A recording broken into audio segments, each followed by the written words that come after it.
Hi there, welcome to our presentation on euthanasia. My name is Sarah. I will be talking for the first part of the presentation, and then Vanessa will take over at the middle point and she will talk to you as well. To start off, I wanted to go over some definitions, but I want to talk about the difference between euthanasia itself and assisted suicide. So according to a website published by Dalhousie University on euthanasia, they define it as a deliberate act undertaken by one person with the intention of ending the life of another person to relieve that person's suffering where that act is the cause of death. Assisted suicide, however, is providing another person with the knowledge or means to intentionally end his or her life. So the difference between the two is that assisted suicide is when a person just provides the knowledge or the means or the tools or any of the other kind of like secondhand information or guidance that a person would require to be able to end their own life with euthanasia. But then euthanasia is the actual act itself. So that is the difference between the two, because suicide does not include the actual act, whereas euthanasia does. To take that further, there are two types of euthanasia. There's passive or there's active. So passive would happen when treatments are withheld from a person or a patient. If a doctor was to prescribe a patient with high doses of a strong pain-killing medication, such as opiates, this may eventually be toxic for the individual. In this situation, the doctor would slowly taper this off and take it away, whereas the person would shortly after that pass away and the euthanasia would have occurred.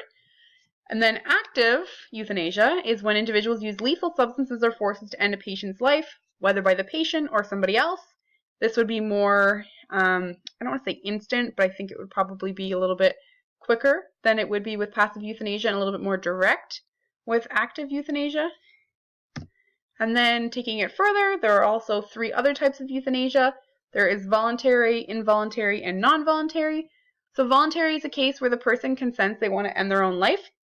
With euthanasia, they've given consent, they've given permission, they've chosen this route for themselves, it has not been made for them.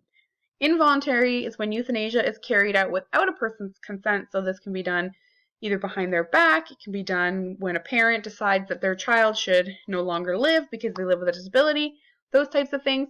Non-voluntary is a case where a person is not in a position to give consent to choose euthanasia, and again, someone else does it for them, but the difference is between involuntary and non-voluntary is with non-voluntary, the person is not able to give the decision even if they were able to, even if they had the chance to, or made the choice to on their own.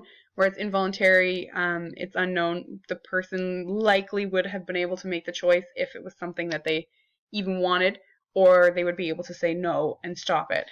But again, they're not given the chance. I'm sorry if that sounds a little rambly, but basically the difference is that involuntary, they do potentially have the option to make the choice on their own or say no. They just didn't get the choice, like they didn't get the chance. Or non-voluntary is when the person is not in a position at all to give the consent, so someone else has to choose for them. A brief history of euthanasia in Canada. When the Criminal Code was enacted in 1892, it was considered a criminal offense for someone to commit or attempt to commit suicide. The laws criminalizing suicide were changed in 1972 when it was no longer considered illegal. Assisted suicide, however, was still deemed illegal. Anyone found of counseling someone to take their own life or aiding someone to take their own life was guilty of culpable homicide and liable to imprisonment of up to 14 years. So it is clear that they really didn't want people to be able to go and do this for quite some time, so they made sure that the consequences were very severe and it would almost like scare or deter people away from helping others with assisted suicide or euthanasia. Legal or illegal in Canada. Is it legal right now? Yes, it is, but not until quite recently. In 2015, it was finally deemed legally acceptable for a physician to aid in the death of an individual. So now physicians would no longer fear the threat of being imprisoned or in trouble. And then in June 2016, a new federal legislation came into effect which forced a regulatory framework for medical assistance in dying in Canada, which is known as the MAID Act, which stands for the Medical Assistance in Dying Act. Under this legislation, medical assistance in dying is legal if the eligibility criteria are met and the procedural safeguards are followed. The eligibility criteria are as follows. Individuals need to be 18 years old in order to make the decision of wanting to end their life. Suffering that is intolerable to them and that cannot be relieved under conditions that they consider acceptable. They have made voluntary requests for medical assistance in dying. That in particular wasn't made as a result of external pressure, so they made the choice on their own.